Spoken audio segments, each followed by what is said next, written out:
Jamaa alikuwa anaendesha gari mlimani, anaenda kufanya delivery. Mbele yake kukawa kuna gari kadhaa zinazomchelewesha. Jamaa akaongeza spidi ya gari yake, akaziovertake gari zote. Jamaa alikuwa hajui kwamba waliokuwa wanaendesha gari zilizopo mbele yake walikuwa kwenye mashindano ya magari.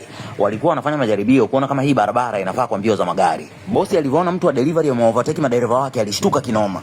Jamaa wa delivery alikuwa amevunja rekodi ya kuendesha gari kwa spidi zaidi kwenye hii barabara. Cha ajabu alikuwa anaendesha kidaladala cha kawaida tu. Wataalamu wanasema kilichomfanya huyu mshikaji avunje rekodi ni kwa sababu amezoea kuendesha hiyo gari kwenye hiyo njia kwa muda mrefu. Experience yake imemfanya awe mnoma kwenye kuendesha gari. Siku moja wakati jamaa anaendesha gari kwenye hii barabara, kushoto kwake aliona kuna dogo anaomba msaada. Anko nisaidie, umeniteka. Jamaa akaongeza spidi ya gari yake kwa ajili ya kumwokoa huyo dogo. Dereva wa kwenye hii gari alimdharau mshikaji kwa sababu anaendesha kijidadala fulani hivi, akaona hawezi kumfikia. Walipofika njia panda, jamaa akaizungusha gari yake, akaiblock gari ya mtekaji.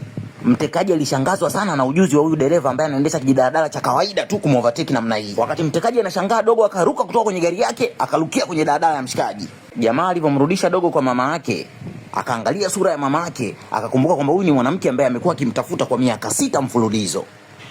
Miaka 6 iliyopita mshikaji anaitwa Jackie alimlewesha huyu demu, akaenda naye chumbani kwake, akataka kumbaka.